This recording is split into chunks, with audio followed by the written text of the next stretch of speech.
Greetings and salutations. I am Ian McCombs, and I've written a pretty terrible book, and what I want to do is explain to you how to avoid all the dumpster fire terrible problems that I started, so that way you don't have to make these mistakes. I'll break down 10 of the top problems I had with my first book, so that way you can avoid it and be better than me.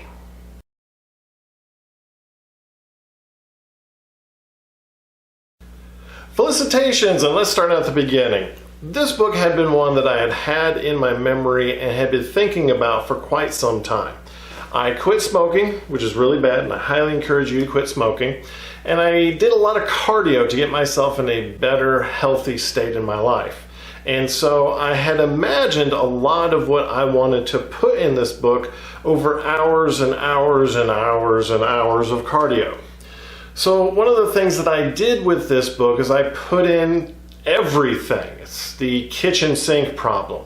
So that's our mistake number one. I tried to put everything I had imagined, everything I had thought about, everything I really wanted to put into this book. And so my storytelling was just all over the place. It ended with this having one message, and there's a message over there. Here's one idea, but then it went to the other area. Nothing really made sense. There wasn't a lot of focus in that book. And a lot of the concepts that I thought were good ended up not working with other concepts. And so you had one, what we call tone problem, where one concept was funny and another concept was very serious. So all these ideas didn't really work together, and what ended up happening is none of them worked well. So I would really encourage you to stay away from the kitchen sink problem.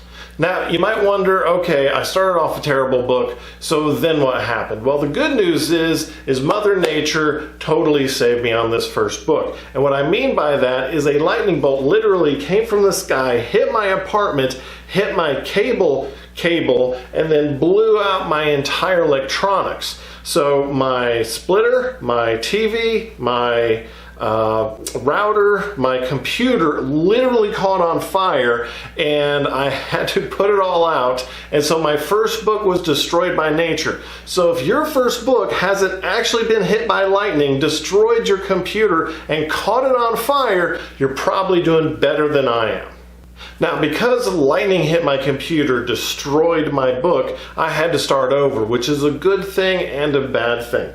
One of the good things about this is I had to rethink everything that I put in my first book, and I had to realize that some of the things I had been putting in needed to be taken out. So that helped the kitchen sink problem. Another thing I realized I had done is I had made a very passive protagonist. In other words, a protagonist really didn't do much. So the hero of the story wasn't very heroic, and they did a whole lot of nothing while everybody else in the book did everything for them. And so it was less of a book about somebody who does something and more of a roller coaster ride, which is not exactly what I wanted to put into my book. And so I really encourage you to avoid a pointless or passive protagonist, because it's hard to get that right unless your world is so amazing and so detailed that people just want to see your story and don't really care so much about the actual plot of what's going on.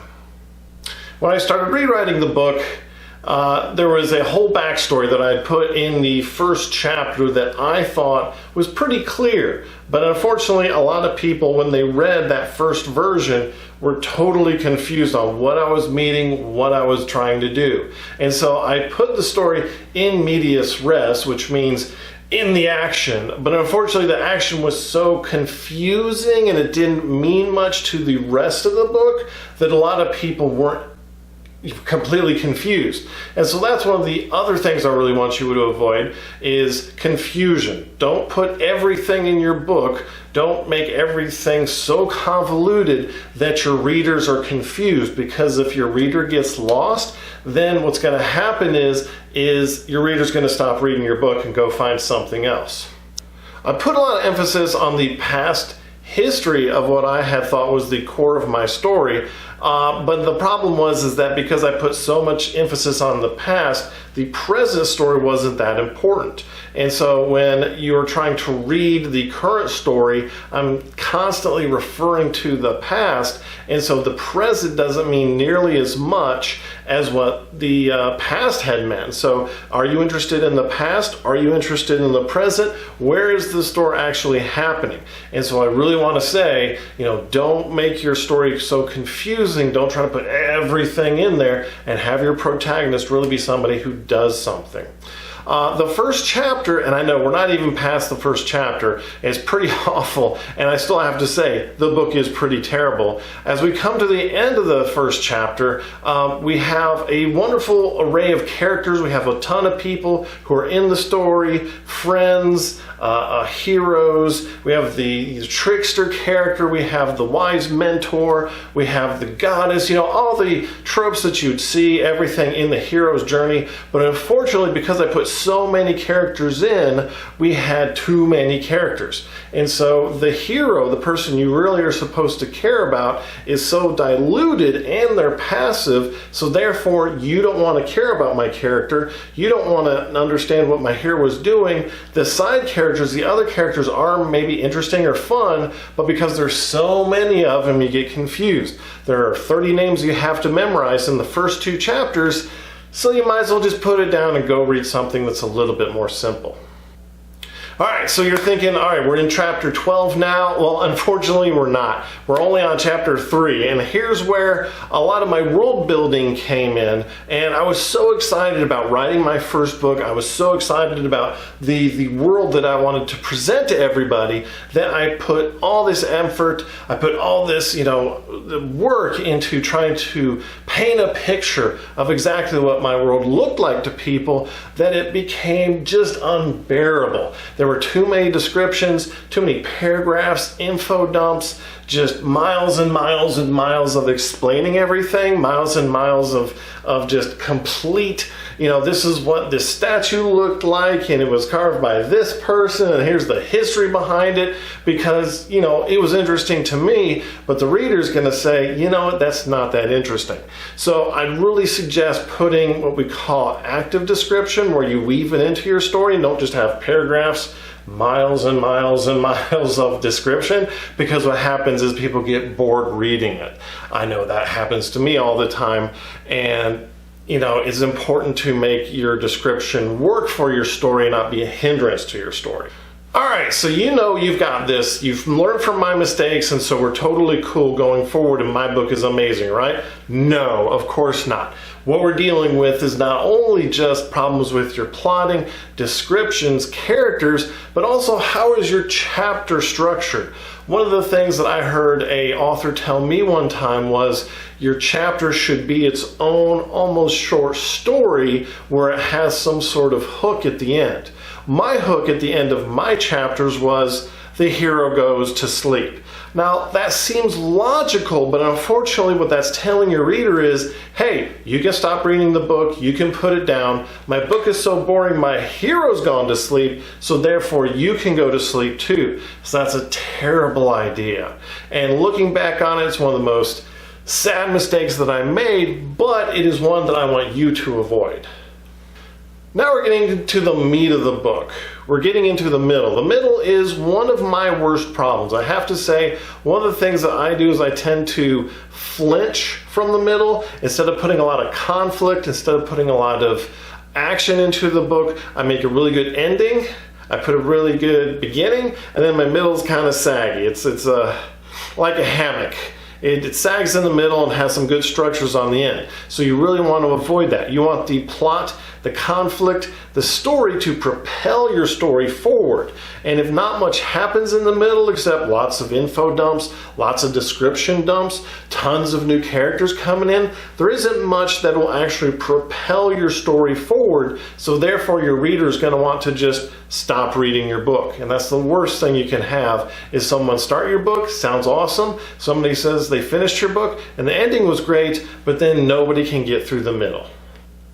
As the book meanders through a lazy middle, a couple things I did do well, which, there is some positivity in this dumpster fire. I do a good job of characterization. That is, I make good, interesting, and compelling characters and a pretty interesting world. However, since I had so many characters and so much, hey, look at this statue, look at this fountain, look at that tree, look at that whatever, everything got kind of muddled together.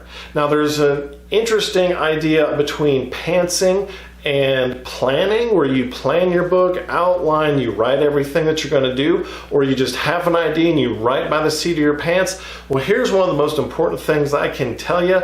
Know what works for you. Not what you think or you hope works for you, but what actually works for you. So what I thought and hoped was I was a pantser. I was going to have this book in my mind so well, I was going to sit down, write the whole thing, and I'd be done in 5 minutes. The unfortunate problem was I needed a little bit of planning to keep myself on course and not try to put everything into the book. And so I put everything in the book and it became a muddled mess. So know what works for you. One of the things I found out when I planned too much of a book on book 4, that's right, I've written 4 books at minimum, we'll get there.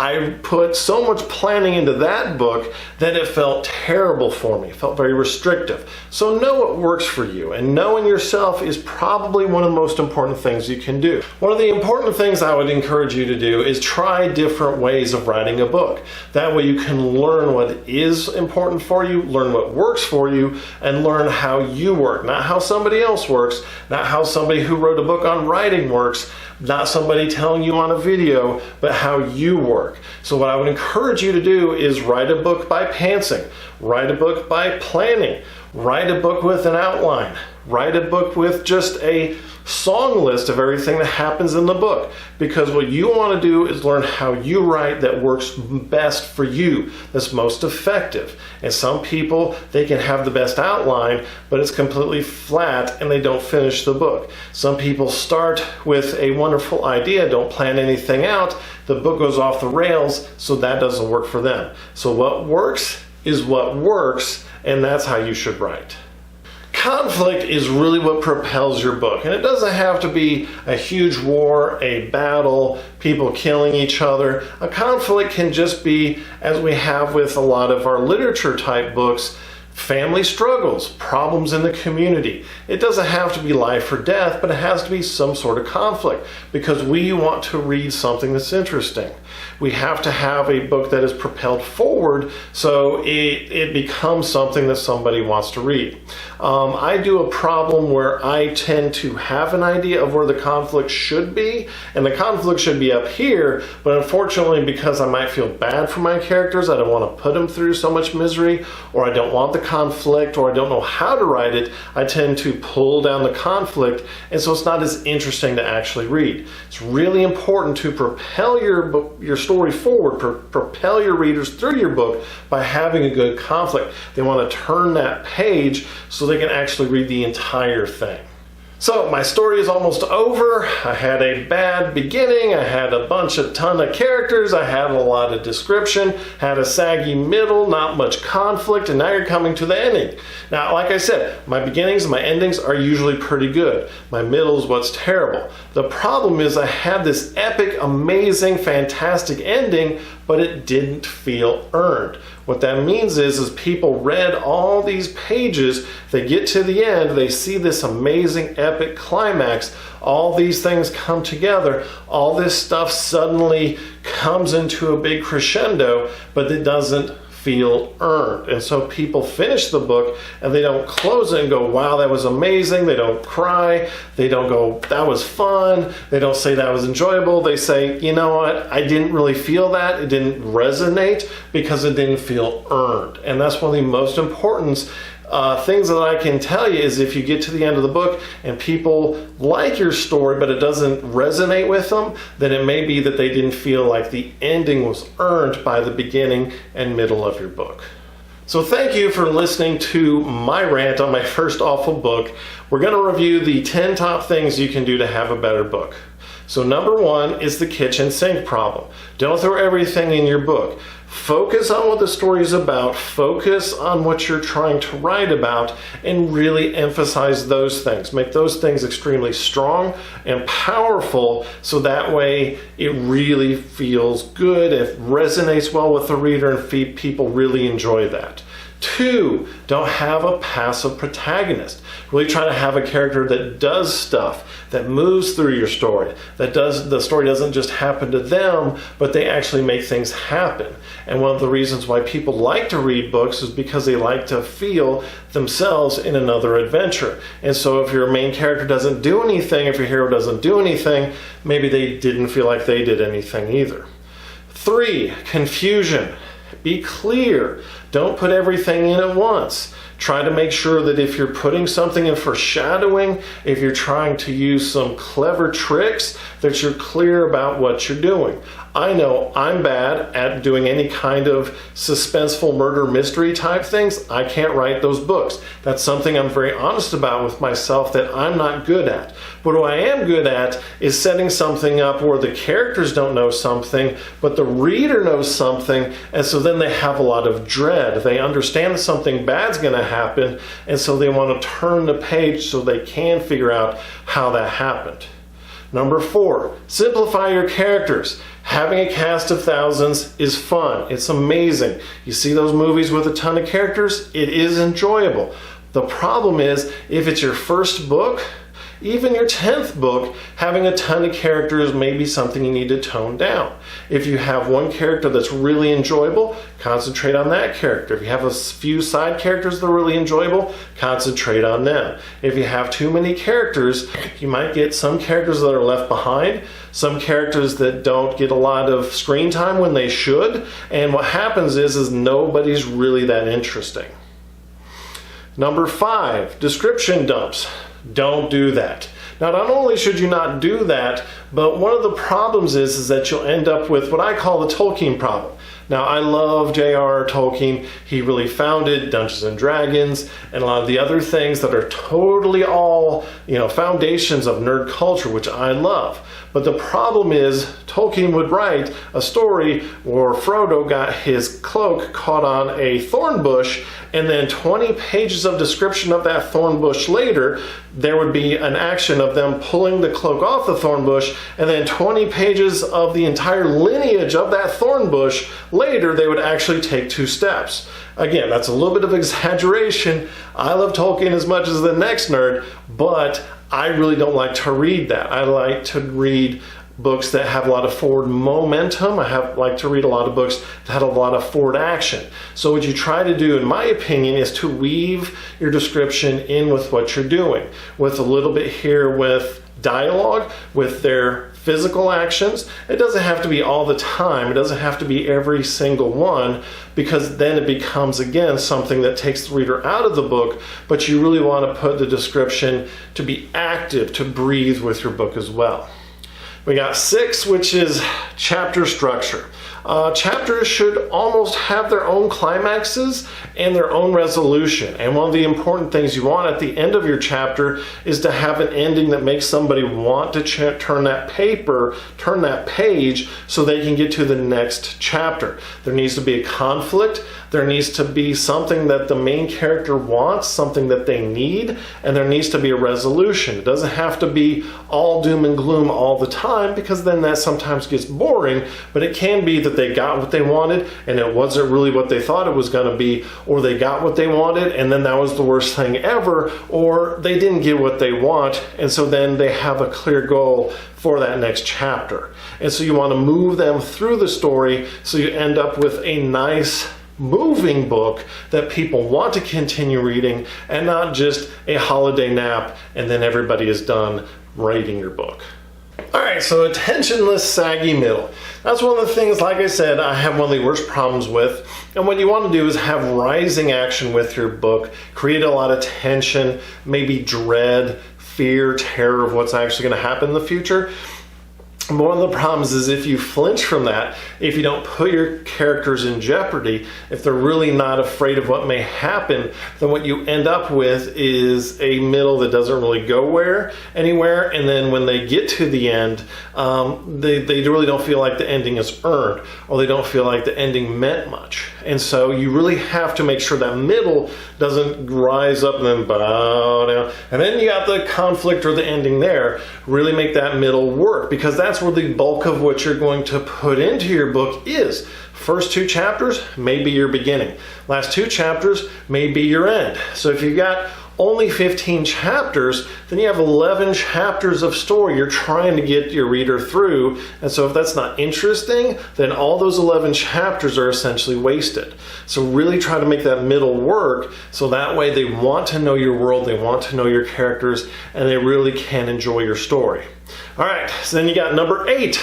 Know what works. Know what works for you. And that's hard until you've actually done it. And so that's why I really encourage people to do writing exercises, to write short stories, to write a novella, to write a book, and then write another one, which I know sucks for some people. I haven't even started my first chapter. But you really have to learn at what works for you. Not what you want to work for you, but what actually works for you. So what I would encourage you to do is take a breath and decide, hey, I'm going to try this for a couple chapters. Does it work for you? I'm going to try this for a couple chapters. Does it work for you? And that goes with a lot of things. Things like your first person perspective or third person perspective. You really have to know what works for you, not only for the book that you're writing or the story you're writing, but also for how things are going to run for you, whether that works for you or not. And then we got number 9 coming at you, conflict. Like I said, you have to have a conflict that really works for you. And if your middle doesn't work well and you end up with a conflict at your end, your book is not really that interesting. You made an amazing world, you didn't convey that well. You made brilliant characters, you didn't make them really care for them. So the ending happens and they go, okay, I don't really care. So put that conflict in the middle, so that way they can really feel that tension, really feel that dread. So when they get to the ending, it feels earned. So then we got our last thing, number 10, which is ending. Last but not least, let's have an ending worthy of the last 100, 200 pages.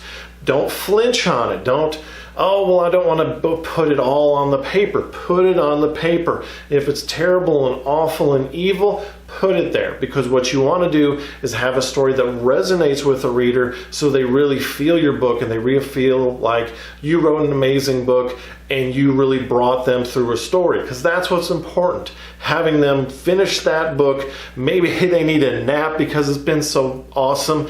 Maybe they just need to sit down and think about it. Maybe they walk outside and they just feel like the world opened up to them. That's the kind of thing that you really want to give to your reader. With all the terrible things I did with my first book, you might think, should I have written it? Was it a good idea? I mean, come on. Nature actually blew up my computer because the first version of it was so bad. Yes, it was terrible. It was awful. It's a dumpster fire, but I'm 1,000 times yes going to tell you that I'm very glad I wrote it. And the reason for that is because I wrote one terrible book and it was pretty awful. But you know what? I moved past it and I learned how to write better. Not perfect, not amazing. I'm working on that. But it's really important to start the process. And when I actually handed out that book to family and friends, literally I almost had a panic attack when I did that. Had I known now what I knew then, I would have never given it to anybody and would have kept writing until I actually wrote something that I think was worthwhile. Is it worth it though? Yes, because if you don't start, then you'll never go. And so you have to start on your first book. Maybe it's terrible. You write a second book. It's better. You write a third book. It's amazing. And that's when your real journey starts. So it's okay to write that first terrible book, get it out of your system, and then you can move on to something else. I'm really happy that I wrote my first book, because one of the things that my first book taught me was what not to do. But it also taught me a lot about what to do. So the important thing that I think is really good for writing a first terrible book is is that you learn what to do with your first book and you don't end up making those same mistakes, or you learn how to fix them. So what I would suggest doing is, if you're just starting your writing journey, start today. If you write a terrible book that even the heavens come down and strike your computer with lightning, you can start over. And sure, it might not be perfect. It might not be amazing. It might not be the best book on the planet, but that's okay. Continue forward. Revise, rewrite, do what you have to for that story. But you got to start sometime. So you might as well start today, and you might as well start now. If you don't, then what will happen is you'll push back your story of writing, you'll push back your journey for days, months, years, and you won't ever start. So I beg you, please start today, start your writing journey, so that way you can really have it and really do well. I hope this video was informative. I hope you learned something from the video. I hope that you enjoyed it. And I really want your writing to bring you peace and joy, so that way you can have the fulfillment that I feel by writing a story. Take care of yourselves.